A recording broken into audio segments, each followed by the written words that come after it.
اور معذرت چاہتی ہوں جے پور سے تھوڑا بچوں کی آواز آ رہی ہے، پلیز انمیوٹ کیجیے. فوزان امانت صاحب آپ اپنا مائک میوٹ کر لیں. فوزان صاحب مائک میوٹ کر لیں. جی جی شکریہ. سامعین پھر سے ہم دلی سے جڑتے ہیں جہاں تشریف فرما ہے بشرا خانم صاحبہ، اور بشرا خانم صاحبہ سے ہم اب بات کریں گے. اور بشرا صاحبہ، ہم آپ سے یہ معلوم کرنا چاہتے ہیں کہ اردو صحافت کی ہمارے معاشرے میں کیا صورتحال ہے؟ شکریہ ایمن.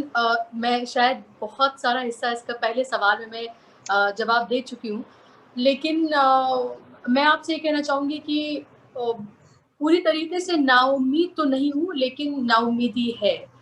کیونکہ جب ہم اردو اور صحافت دونوں کی ہم بات کرتے ہیں، یعنی اردو صحافت کی جب ہم بات کرتے ہیں، جب ہم اخبارات اور جو چینلز ہیں ان کو دیکھتے ہیں، تو ہمیں تھوڑی سی نا امیدی کا سامنا کرنا پڑتا ہے، خاص طور پر نوجوان نسل کو دیکھ کر. کیونکہ ہمیں ایک کہہ سکتے ہیں کہ 40+ یا 50+ لوگ تو ہمیں پھر بھی مل جاتے ہیں اس طرح سے کام کرنے کے لیے، لیکن جب ہم نوجوان کو دیکھتے ہیں جو کالج سے پاس آؤٹ ہیں، جنہوں نے ماس کمیونیکیشن ابھی کیا ہے، اور جب ہم انہیں اردو کی طرف راغب کرنے کی کوشش کرتے ہیں تو مشکلات جو ہیں وہ درپیش ہوتی ہیں. اور ان کو یہ لگتا ہے کہ شاید انگریزی کا زمانہ زیادہ ہے، ہندی کا زمانہ زیادہ ہے، کیونکہ میں ہندوستان کے حوالے سے بات کر رہی ہوں.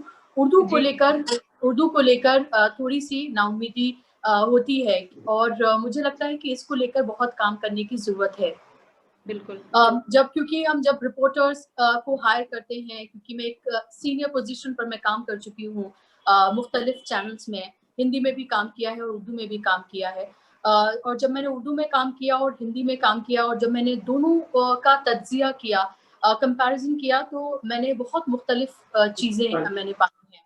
اور میں نے یہ دیکھا کہ جب ہم ٹیلنٹ کو تلاشنے کی کوشش کرتے ہیں ہندی میں تو ہمیں بہت زیادہ ٹیلنٹ ہمیں مل جاتا ہے، لیکن جب ہم اردو میں تلاشنے کی کوشش کرتے ہیں تو تھوڑی سی نا امیدی اور مایوسی ہوتی ہے. اور اسی لیے بھی ہم جیسے لوگوں کو، جو نوجوان ہیں، جیسے آپ ہیں، میں ہوں، یا اور اس طرح کے لوگ ہیں، ان کو اس میں بنے رہنا بہت ضروری ہے. میں یہ نہیں کہہ رہی کہ میں کوئی نمایاں کام کر رہی ہوں یا میں نے کوئی نمایاں کام کیا ہے کہ میں اردو صحافت میں ہوں یا اردو صحافت کا میں نے کوئی جھنڈا بلند کیا ہے، بلکہ مجھے لگتا تھا کہ جب ہندی اور اردو میں نے کام کیا، مجھے لگا کہ اردو میں میری ضرورت زیادہ ہے اور میں وہاں پر بہتر طریقے سے کام کر سکوں گی اور شاید اس کو زیادہ اچھے طریقے سے میں جسٹیفائی کر پاؤں گی. تو اسی لیے میں نے وہاں کام کیا. اور ایمن، آپ کو اور جو تمام میرے ساتھ مہمان موجود ہیں ان کو یہ جان کر حیرانی ہوگی کہ جب ہم ہندی میں بھی کام کرتے ہیں تو اردو ہمارے لیے کتنی ضروری ہو جاتی ہے. مجھے خاص طور پر کہا جاتا تھا جو میری ساتھی اینکرز ہیں ان کو ٹرین کرنے کے لیے، کیونکہ میرا تلفظ صاف تھا، کیونکہ مجھے اردو آتی تھی. جو اب آپ جب ٹی وی دیکھتے ہیں، جو اسکرین دیکھتے ہیں اور نیچے جب آپ دیکھتے ہیں کہ وہاں پر جو ٹکر چل رہا ہے اور جب آپ اس میں غلطیاں آپ دیکھتے ہوں گے کہ نقطہ نہیں لگا ہے اور صحیح سے الفاظ وہاں پر نہیں لکھے گئے ہیں، تو مجھے کہا جاتا تھا چیک کرنے کے لیے. جب کوئی بہت اچھی اسکرپٹ لکھنے کے لیے کہا جاتا تھا تو مجھے بلایا جاتا تھا کیونکہ مجھے اردو آتی تھی. جب کبھی بھی کوئی ایسی خبر ہوتی تھی جس کا تعلق کہیں نہ کہیں دوسرے ممالک سے ہے، خاص طور پر اگر ہم بات کرتے ہیں پاکستان کی، تو وہاں پر مجھے خاص طور پر بلایا جاتا تھا. تو میں آپ کو یہ ساری ایگزامپلس میں اس لیے دے رہی ہوں، خاص طور پر ان لوگوں کے لیے جو شاید مجھے سن رہے ہیں، کہ آپ یہ کبھی نہ سمجھیں کہ اردو کا دائرہ محدود ہے. اگر آپ ہندی میں بھی کام کر رہے ہیں تو بھی اردو آپ کو کس طرح سے نمایاں الگ بنا سکتی ہے، اس کو آپ دیکھیے. آپ کو کس طرح سے اس بھیڑ سے الگ کھڑا کر سکتی ہے، وہ دیکھنے کی ضرورت ہے. تو آپ زبان کا استعمال کس طرح سے مختلف طریقے سے آپ کر سکتے ہیں اور اس کو کس طرح سے اپنی یو ایس پی بنا سکتے ہیں، وہ بہت اہم ہو جاتا ہے. میں ادب اور صحافت دونوں سے جڑی ہوئی ہوں. اردو کے الگ الگ قسم کے الگ الگ پلیٹ فارمز پہ میں پروگرام کرتی ہوں، خاص اور صحافت میں بھی میں جڑی ہوئی ہوں. تو مجھے لگتا ہے کہ یہ جو ایک خوبصورت سا کمبینیشن ہے، یہ بہت اچھا ہے. اور مجھے لگتا ہے کہ اس میں اور زیادہ لوگوں کو ساتھ جڑنے کی ضرورت ہے، خاص طور پر صحافت میں.